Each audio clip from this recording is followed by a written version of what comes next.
Beleza, agora já está gravando nossa aula. Depois eu vou disponibilizar essa aula lá no YouTube, como vocês já sabem, né?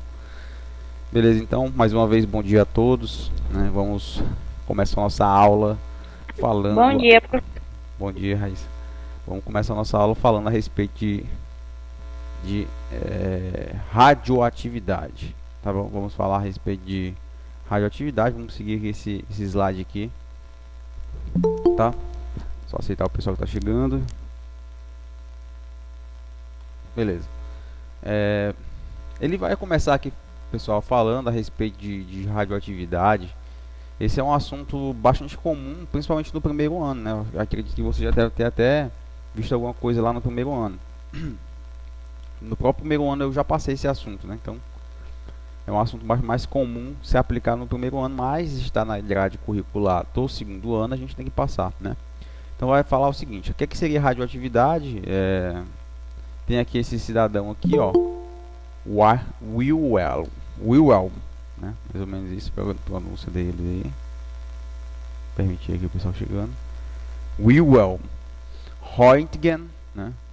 Deve ser bem alemão. Descobriu, né, pela primeira vez a existência dos chamados raios-x, né? Em mais ou menos 5 de novembro, né, pessoal, de 1895, né? E coincidiu aí com a segunda revolução científica, a descoberta da radioatividade, tá? Aí esses raios-x, pessoal, mataram muitos cientistas, tá? Mataram bastante cientistas, porque eles não é algo como você, tô brincando aqui com a Terra, né? Tô fazendo ciência com a Terra, não é a mesma coisa. Você mexer com raio-x, você ficar exposto a raio-x por um período prolongado de tempo, né? Você tem séria chance de desenvolver câncer. Só que os primeiros cientistas não sabiam disso, ok? Os primeiros cientistas não sabiam que o raio-x era tão nocivo assim. Então, desta forma, eles estudaram livremente, né? E aí muitos deles acabaram, né, morrendo, até que se descobriu, estão morrendo por causa do raio-x, então é melhor se proteger, né? O câncer, essas doenças que o pessoal está sentindo aí deve ter alguma coisa a ver com o raio-x. Então, começaram a se proteger, mas no início, né, mataram bastante cientistas. Beleza, mais ou menos em 1895 foi a descoberta do raio-x. Mas o que seriam os raios-x? Os raios-x atualmente são raios eletricamente neutros, né, neutros e invisíveis, que atravessam papel, madeiras e finas lâminas de metal, tá? Então nós sabemos hoje que raios-x eles têm essa capacidade de penetração na matéria, tá? Atravessa, por exemplo, madeira, né? Madeira, papel, né? O corpo humano, né? Principalmente a parte muscular do corpo humano, ela atravessa com uma certa facilidade o raio-x, tá certo? Aqui ele está mostrando mais ou menos como é que pode ser produzido, né, pessoal, raio-x. Nós temos aqui um equipamento elétrico, né, onde nós temos o lado esquerdo, aqui do lado esquerdo um cátodo. O que seria um cátodo? Um polo negativo, tá, pessoal, elétrico. Toda plug de energia, né, ele é mais ou menos assim, né? Ele tem sempre a eletricidade, ela se propaga sempre dessa forma, né? Com uma parte positiva e outra parte negativa, né? Então, aqueles plugzinhos ali, um vai se conectar na parte positiva e o outro vai se conectar na parte negativa. Então, a eletricidade, ela sempre vai se propagar dessa maneira. Então, nós temos aqui um cátodo, que é a parte negativa, e o ânodo, que é a parte positiva, certo? O que é que vai acontecer? Os elétrons, pessoal, eles vão sair do cátodo, da região aqui, essa região. Vou até ampliar aqui para vocês poderem ver melhor. Os elétrons, né? É como se fosse aquele experimento, né, de ampola de Crookes. Não sei se vocês vão estar lembrados. Mas os elétrons, eles vão sair daqui dessa região negativa e vão para a região positiva do outro metal. Tá? Aqui, nessa parte aqui, ó, o metal. O que acontece? Quando os elétrons atingem esse metal, né, eles vão interagir com os átomos desse metal, com uma velocidade violentíssima, tá bom? Então, o que ele vai fazer? Eles vão perturbar o núcleo do átomo, desses átomos aqui, ok? E vão fazer com que esses átomos ejetem os chamados raios X, tá? RX, ok? Esses raios X, pessoal, eles podem ser usados, né, atualmente para verificar a raiz de um dente, como é que ela está, né? Como é que está a raiz do dente, para verificar a fratura ósseas, né? Através dessas chapas aqui que está do lado, que vocês podem até enxergar, aqui, observar aqui, ó. Dá para observar bem o esqueleto ósseo, né, de uma mão, por exemplo. E aqui tem um anel, né? Por isso que ficou preto aqui. Então, como vocês podem perceber, o raio-x ele atravessa bem o tecido muscular, mas ele não consegue atravessar o tecido ósseo, né, com facilidade. Então, é possível, né, ter quase que uma imagem dos ossos por meio da utilização dos raios-x. O pessoal está chegando aí. Bom dia, o pessoal que chegou depois do meu último bom dia, né? Então, dando continuidade, tá? Dando continuidade. Eu vou fazer o seguinte, deixa eu ver aqui. Vou relembrar para vocês, antes da gente prosseguir, a questão dos modelos atômicos, tá? The question of the atomic models.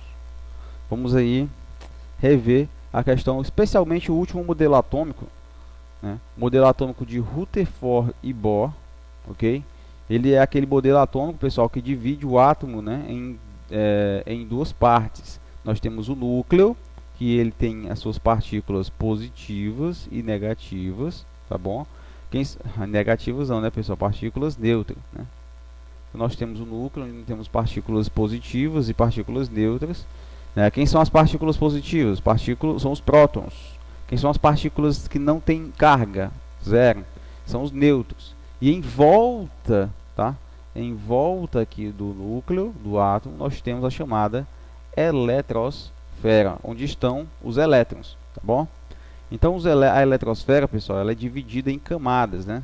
A eletrosfera é dividida em camadas. Então, nós teríamos aí uma camada mais próxima do núcleo. Aí depois nós teríamos outra camada, aí depois outra camada e depois outra camada. Daqui a pouco. Ao todo nós teríamos aí, né, pessoal, 7 camadas, possíveis 7 camadas no átomo. Então teríamos aqui a camada K, camada L, camada M, camada N, camada O, camada P e camada Q, tá? Ao todo nós teríamos 7 camadas. Mas para o estudo de radioatividade, né, a estudo de radioatividade, nós vamos estar interessados especialmente, tá, pessoal, no núcleo do átomo, tá? Então vamos estar interessados no núcleo e não na eletrosfera, tá? A eletrosfera serve para quê, professor? Serve para você descobrir se um átomo ele é metálico ou não metal, qual o tipo de ligação que o átomo vai estabelecer, se é ligação covalente, se é metálica, se é iônica, tá? E vai servir basicamente para isso, o estudo da eletrosfera, muito importante na química, mas agora, para o nosso estudo, nós vamos estar interessados em estudar o núcleo do átomo, tá bom? O núcleo do átomo. Certo, professor. E o que é que tem o núcleo do átomo, então? Nós acabamos de perceber, pessoal, que o núcleo do átomo, né, ele vai conter partículas positivas, né, e negativas. Então, aqui enxergando o núcleo do átomo, vamos supor que eu tenha um átomo que tenha apenas uma partícula positiva no núcleo, certo? Apenas uma partícula positiva no núcleo. Esse átomo é o átomo de hidrogênio, tá? Só tem uma partícula positiva no núcleo, então ele é suave, ele é de boa. Por quê? Porque ele só tem uma partícula positiva no núcleo. Esse átomo é extremamente estável, tá bom? Extremamente estável. Aí o que vai acontecer?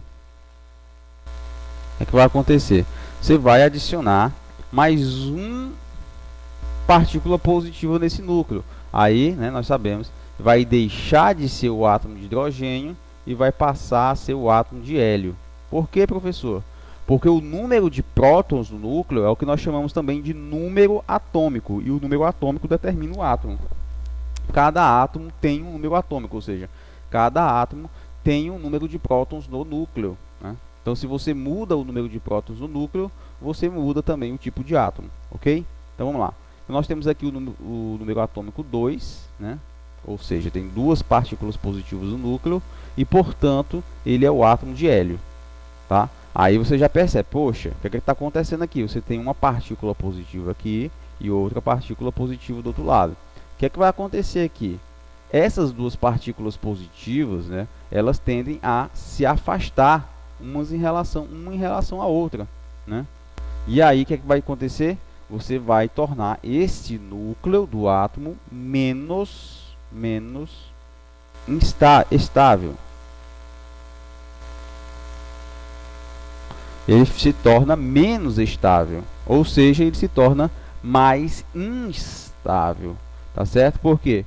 Porque agora dentro desse núcleo aqui, essas duas partículas positivas, elas querem se afastar, certo, professor? Mas o átomo de hélio ele existe, né? Existe. Por quê? Porque aqui dentro, além das partículas positivas tentando se afastar uma em relação à outra, existem também as chamadas partículas neutras. Essas partículas neutras elas servem justamente para diminuir a tensão de repulsão entre essas duas partículas aí. Então aqui no átomo de hélio nós teríamos dois nêutrons, tá? Dois nêutrons que vai diminuir aí, vão afastar, vai diminuir essa repulsão entre as duas partículas positivas, dois prótons, ok? Beleza. Aí você vai pegar agora, imaginar o seguinte, tá? Você vai imaginar um átomo que tenha mais prótons no núcleo ainda, né? Vou deixar tudo isso aqui. Agora você vai imaginar um átomo que tenha 16 prótons no núcleo. Vou botar menos, né? Vamos ver aqui quantos eu vou colocar. Tá aqui. Então vamos lá. 1, 2, 3, 4, 5, 6, 7, 8, 9, 10, 11, 12. Coloquei 12 aqui, né? E vou colocar também 12 nêutrons. 2, 3, 4, 5, 6, 7, 8, 9, 10, 11, 12. Tá aí, coloquei 12 nêutrons também. Vou aceitar o Ed Torres. Pessoal, vou pedir para que vocês coloquem agora nome e turma aí no chat. Tá? Coloquem aí nome e turma no chat para a gente pegar a frequência de vocês. Beleza. Então nós temos um núcleo aqui, onde vocês podem perceber que temos muitos mais prótons, e todos esses prótons tendem a se afastar em relação aos outros, né? Ok? Todos esses prótons aqui tendem a querer se afastar, certo? Então aumenta muito a tensão dentro do núcleo, né? É como se o núcleo quisesse se despedaçar. Por quê? Porque os prótons querem sair, se afastar um em relação aos outros, né? Então, pensa aí você ser colocado dentro de uma salinha muito pequena, junto com a pior pessoa que você mais detesta no mundo. A sua intenção é sair dali o mais rápido possível, não é verdade? Ah, eu quero sair daqui, que não suporta essa pessoa, né? É a mesma coisa os prótons em relação aos outros. Então, um próton não suporta o outro, então ele quer se afastar ao máximo. Quem é que vai diminuir essa tensão de se afastar dos prótons? Os nêutrons, né? Então, os nêutrons, eles atuam aqui, né, apaziguando a situação, né? Eles diminuem essa tensão, certo? Então, tem aqui os nossos nêutrons aqui atuando de modo a diminuir essa tensão aqui no núcleo, ok? Beleza? Então, nós temos aqui a seguinte situação. Na tabela periódica, agora vamos voltar aqui para a tabela periódica. Repare que eu estou fazendo, antes de passar do assunto de radioatividade propriamente dito, eu estou explicando para vocês mais ou menos o que acontece dentro do núcleo, né? Que é extremamente importante. Na tabela periódica, pessoal, não sei se vocês vão estar lembrados, mas a tabela periódica ela é organizada da seguinte forma. Nós temos aqui em cima o átomo de hidrogênio. Deixa eu pegar aqui o preto, mais clean. Nós temos aqui o átomo de hidrogênio, que tem número atômico igual a 1. Aí lá no final da tabela periódica temos o átomo de hélio, na mesma linha, que tem um número atômico igual a 2. Aí aqui embaixo nós teríamos o átomo de lítio, que tem um número atômico igual a 3. Né? O número atômico igual a 3. Aí aqui nós teríamos também o berílio, né? Que tem número atômico igual a 4. não é isso? Aí lá no final nós temos o bóron, que tem número atômico igual a 5. Aí o carbono, número atômico igual a 6. Depois o nitrogênio, número atômico igual a 7. Depois nós temos o oxigênio, número atômico igual a 8. Depois o flúor, número atômico igual a 7. O que vocês podem perceber é o seguinte, que da esquerda para a direita nós vamos aumentando os números atômicos na tabela periódica, né? Aí quando acaba aqui você volta para o começo e faz a mesma coisa, tá? Vai aumentando o número atômico. De tal forma que de baixo para cima, aliás, de cima para baixo na tabela periódica, né? De cima para baixo na tabela periódica, nós vamos ter aqui nessa parte de baixo, né, um aumento, né? De baixo para cima nós vamos ter um aumento dos números atômicos. Ou seja, nessa parte aqui de baixo da tabela periódica, essa parte de baixo da tabela periódica, nós temos elementos que têm o quê? Um número atômico muito grande, né? Ou seja, tem muitos prótons no núcleo, ok? Então aqui, ó, nós temos Z muito grande. O que significa Z, pessoal? Número atômico. E número atômico significa o quê? Número de prótons no núcleo, né? Então, se eu tiver, e por exemplo, aqui os elementos aqui, ó, o hidrogênio só tem um próton no núcleo. O lítio só tem 3 prótons no núcleo. O berílio só tem 4 prótons no núcleo, né? E esses elementos aqui de baixo? Aqui esses elementos de baixo vão ter 80 prótons no núcleo. Vão ter 90 prótons no núcleo. Vão ter 100 prótons no núcleo. Então são elementos que têm muita massa, não tem muitos prótons, ou seja, tem muita carga positiva no núcleo. E o que é que acontece, pessoal, quando nós temos muitas cargas, né, positivas aqui no nosso núcleo? Imagine um núcleo como esse.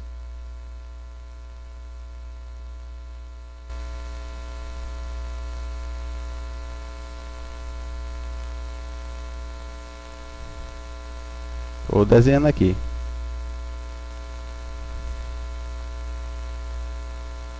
Tá? Pronto, tá aí. Imagine um próton, né, um núcleo que tenha vários prótons como esse daqui. Qual é a tendência de cada um desses prótons um em relação aos outros? Professor, cada um em relação ao outro tende a se afastar. Só que como ele tem tantos, que nós vamos dizer o seguinte, que cada próton desse aqui quer se afastar, ele quer sair de dentro do núcleo, na verdade, quer sair de dentro do núcleo. Então nós dizemos que esse núcleo aqui é o núcleo instável.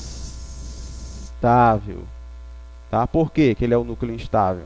Porque ele tem muito próton no núcleo, dentro dele, e esses prótons querem sair de dentro. Então é como se ele estivesse prestes a explodir, como se fosse uma panela de pressão mesmo, né? Tem muito gás dentro da panela de pressão e esse gás quer sair de fora. E aí o que acontece? Você libera um pouquinho deles para poder sair, né? Então, ali pela aquela parte da tampa que tem um furozinho, né? Beleza, então aqui dentro também é instável, como se fosse uma panela de pressão. Os prótons querem sair de dentro dele, é uma situação instável, instabilidade, né? Você está aí, não confunda instabilidade com estabilidade, né? São palavras que têm o significado contrário, né? Estável, né? E instável são palavras que têm significado justamente contrário. Instável é algo que não se sustenta por muito tempo. E estável é algo que tem a capacidade de se sustentar por bastante tempo. Tá? Vou apagar aqui. Então esse núcleo se torna instável e, consequentemente, ele tem a capacidade de ser radioativo.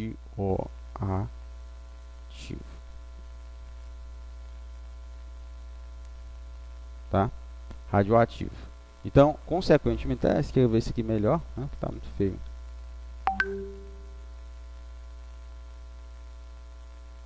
Pronto. Ficou muito melhor não, mas tá melhor.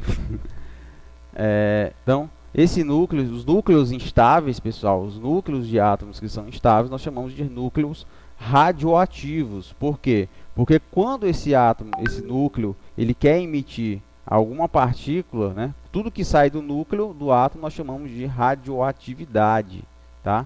Tudo que está saindo de dentro do núcleo do átomo nós chamamos aí de radioatividade. Ok? Beleza. Professor, mas o que seria a radioatividade? Certo? O que poderia ser a radioatividade?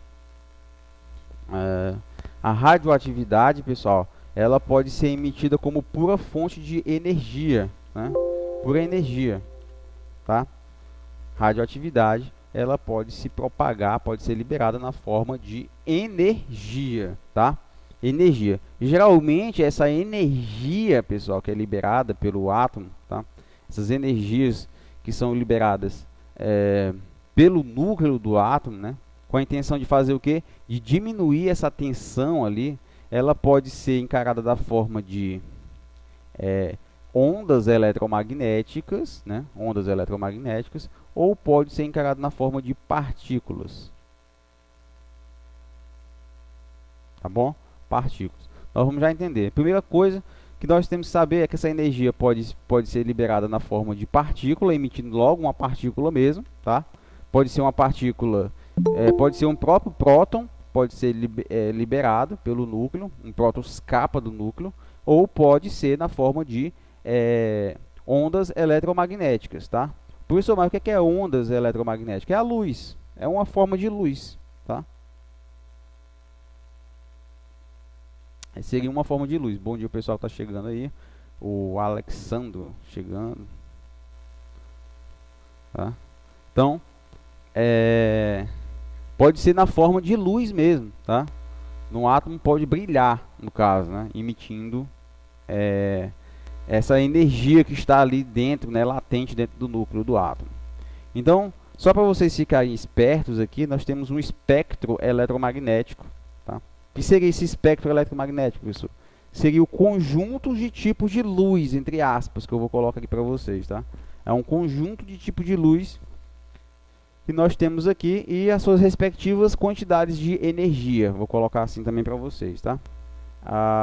Nós temos aqui mais ou menos, né, na região entre 400 e 750 nanômetros, né? Porque a luz, pessoal, ela se propaga no espaço, tá? Através de ondas, né? Por isso nós chamamos de ondas eletromagnéticas, tá? Ondas aqui, tá?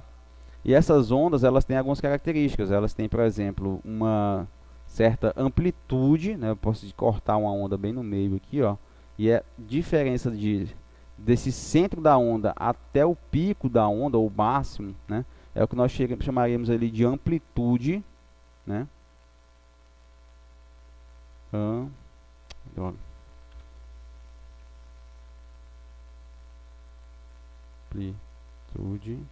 Amplitude. E a diferença, pessoal, entre a distância entre dois máximos de uma onda ou dois mínimos de uma onda, né, seria o que nós chamamos de comprimento de onda, tá? Comprimento de onda que nós chamamos de lambdazinho, tá? Esse comprimento de onda é o que vai determinar o tipo de onda, tá? O que é interessante notar para vocês é que quanto menor for o comprimento de onda, maior vai ser a energia dessa onda, tá bom? Vamos ver aqui, por exemplo. Repare que a comprimento de onda da luz visível, que são as cores do arco-íris, eles ficam aí entre 400, né? Entre 400 e 750 nanômetros, tá? Opa, botei demais.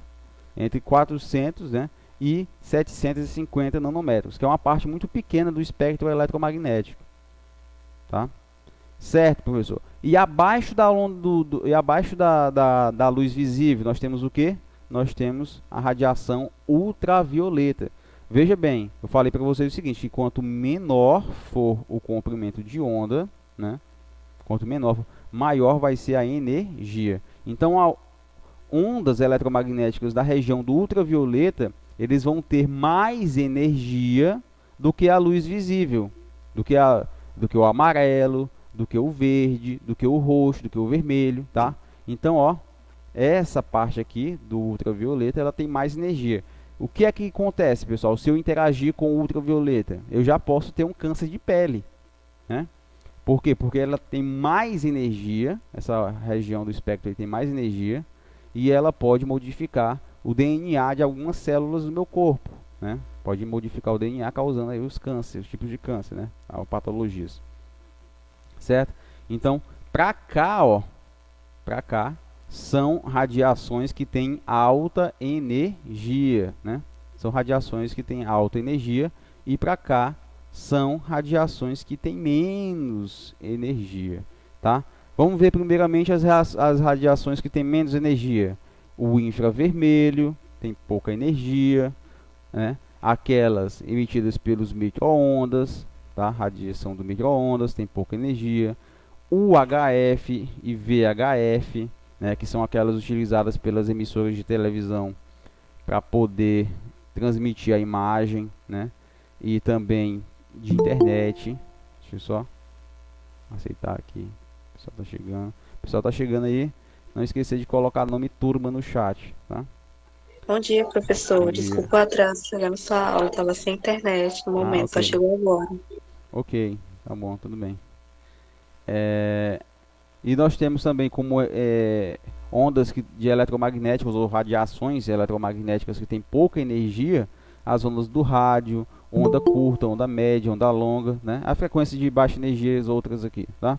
E as energias e as radiações que têm altas energias, né?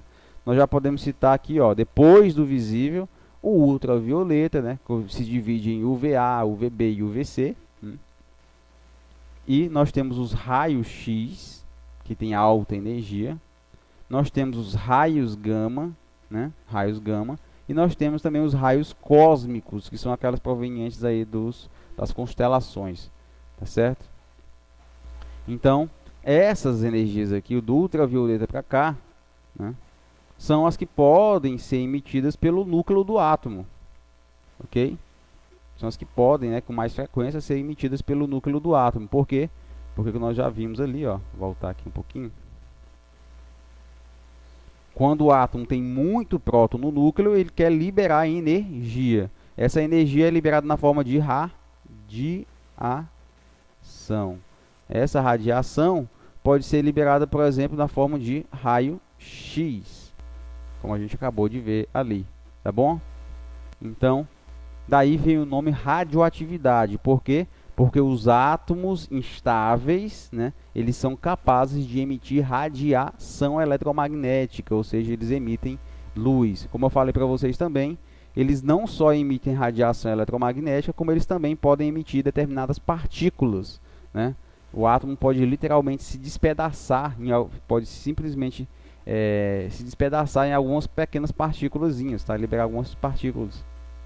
Não só energia, como também partículas. Aí, feito toda essa revisão, essa parte introdutória aqui do assunto, aí nós vamos falar o que seria radioatividade, que seria a emissão espontânea, né? A emissão espontânea de o que, pessoal? De radiação, né? Ele faltou falar aqui, né? Aí ele falou que o Henri Becquerel, que já viveu algum tempo depois, lá do nosso glorioso, cadê o nome dele, rapaz? Wilhelm Röntgen, tá? O Henri Becquerel também foi um dos responsáveis por desenvolver a teoria da radioatividade, né? Ele fez o seguinte: estudo da luminescência, a descoberta da emissão de espontânea de diferentes tipos de raio-x, né? Ele veio aqui e falou o seguinte: a violação da conservação de energia, pessoal. A conservação da energia foi violada. Deixa eu só ver aqui se mais à frente ele vai ter aqui, certo? Daqui a pouco eu vou explicar para vocês o que é que significa essa violação da conservação da energia, tá? Ele mostra aqui alguns aspectos de fluorescência, né, e fosforescência. A fluorescência, pessoal, a fluorescência é utilizada aqui, ó, nas placas de trânsito. Por quê? Porque quando o farol do carro bate nessa placa, ela automaticamente ela emite luz e ela consegue ser vista de longe pelo motorista, tá certo? Consegue ser vista de longe. Mesmo uma pequena quantidade de luz atingindo essas placas, elas brilham, como se elas estivessem brilhando. Então o motorista consegue ver já de longe a existência dessa placa, tá? E isso, obviamente, à noite, certo? Mas sim, professor, por que que a placa vai brilhar? Devido ao fenômeno chamado de fluorescência, tá? O que seria esse fluorescência? A matéria, ao receber essa energia da luz do farol do carro, ela estimula os átomos que estão ali formando essas placas na tinta dessas placas, tá? Na tinta dessas placas, e esses átomos começam a brilhar, certo? Formando esse fenômeno aí de fluorescência. E nós temos também, pessoal, o fenômeno de fosforescência. Fosforescência é utilizada essa tecnologia em alguns relógios. Por quê? Porque também vai ser o fenômeno de brilhar, no caso aqui os ponteiros do relógio estão brilhando. Mas qual é a diferença entre a fluorescência e a fosforescência, professor? Que a fluorescência ela só dura enquanto estiver sendo iluminada. Por exemplo, se o carro desligar o farol, automaticamente a placa para de brilhar, tá? E a fosforescência não. A fosforescência, mesmo depois que você apaga a luz, né? Depois que você apaga a luz, ela continua brilhando por um determinado tempo, minutos, né? Às vezes alguns minutos, né? Às vezes até horas, né? O fenômeno de fosforescência. E mesmo ela consegue ativar essa propriedade, né, matéria, mesmo em quantidades de luz muito pequenas. Por exemplo, você está à noite andando ali com esse relógio aqui e basta você passar com a iluminação das próprias estrelas, né? A iluminação das próprias estrelas ali à noite, ela consegue ativar o fenômeno de fosforescência, tá? Então, a diferença entre esses dois fenômenos é que a fluorescência dura pouco tempo, né? É instantânea e precisa da luz, e a fosforescência ela dura mais tempo, tá? E ambas são ativadas mesmo por pouca quantidade de luz, né? Mas elas precisam de luz para ser ativadas, esses dois fenômenos. Ele está falando aqui dos cientistas, né, pessoal? Depois veio a renomada Marie Curie, certo? Que também desenvolveu a teoria da radioatividade. Ela fez uso do termo radioatividade, foi ela que usou, né, pela primeira vez o termo radioatividade. Ela ganhou o Prêmio Nobel de Física por isso. Ela descobriu os elementos radioativos, o polônio e o rádio, certo? E por isso ela ganhou o Prêmio Nobel também de Química. Então ela tem 2 prêmios Nobel científicos, um de Química e outro de Física. A diferença entre a radioatividade e os raios-x. Fala o seguinte: a diferença entre a radioatividade e os raios-x, que ela vai explicar. Raios-x são produzidos quando uma substância, gás, é bombardeada, tá? Raios-x são produzidos daquela forma lá, né, como a gente tinha explicado para vocês lá no começo, certo? Aqui, ó, uma chapa metálica é bombardeada, um gás também pode ser, certo? E produz os raios X, ok? Deixa eu voltar aqui um pouquinho. E enquanto a radioatividade ocorre espontaneamente, é o próprio núcleo do átomo que vai, né, sem precisar fazer absolutamente nada, o núcleo do átomo ele vai emitindo, né, emitindo radiação. Quais são os átomos que fazem isso? Os átomos que estão aqui embaixo na tabela periódica. Por quê? Porque eles têm muitos prótons no núcleo e, portanto, eles são instáveis, ou seja, eles são capazes de emitir radiação.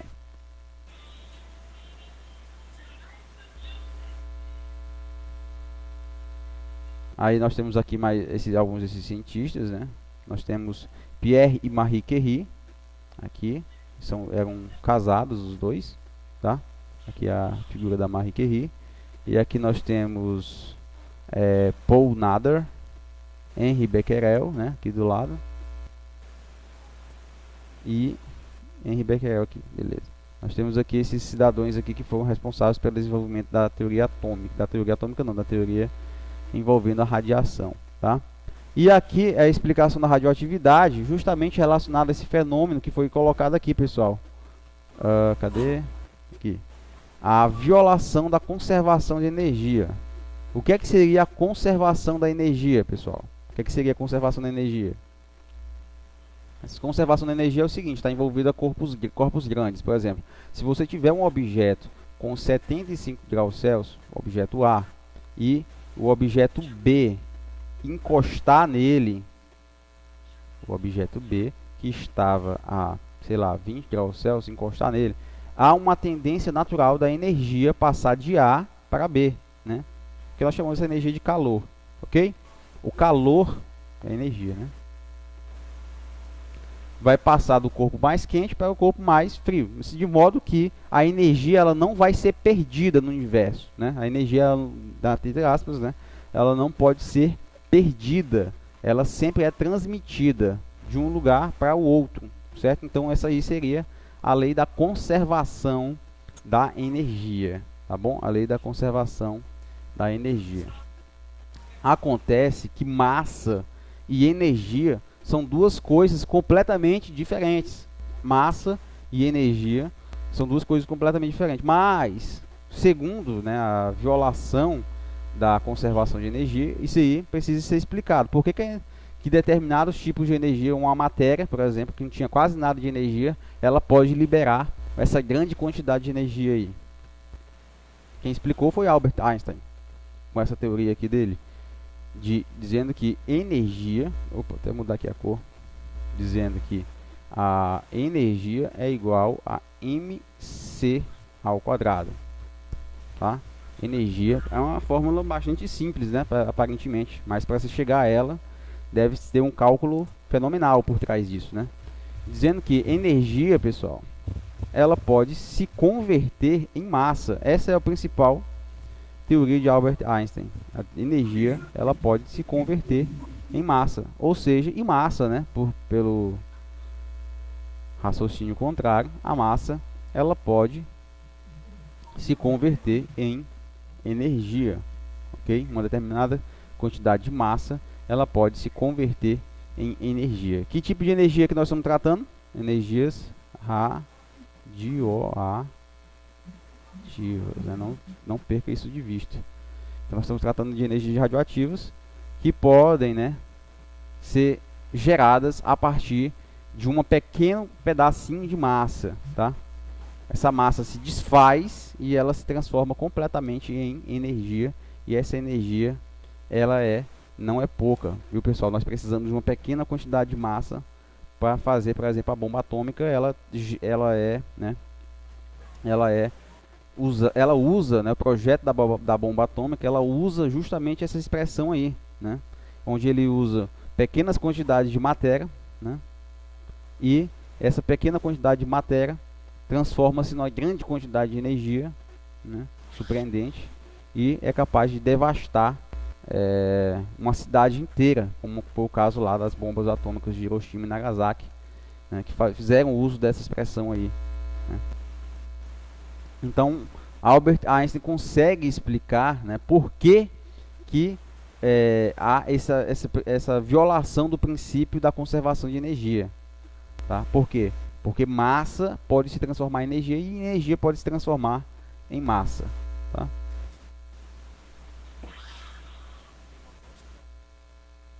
Bom, pessoal, eu acho que eu vou encerrar a aula agora, né? Já está aqui no tempo mesmo. E a gente, na próxima aula, a gente retoma a partir desse slide aqui, ok? Todo mundo já colocou o nome e turma no chat aí? Todo mundo já colocou o nome e turma no chat? Sim. Quem não colocou, coloque aí. E quem já colocou, já pode sair. Eu desejo um excelente dia a todos vocês que vão sair agora. Na próxima aula a gente continua, tá? Bom dia para você, meu amigo. Tchau. Bom dia, Romulo. Pessoal que chegou atrasado, depois eu vou disponibilizar a aula no YouTube. Aí vocês assistem um pedacinho que faltou para vocês, tá? Mas é isso aí. Quem já colocou nome e turma no chat já pode sair.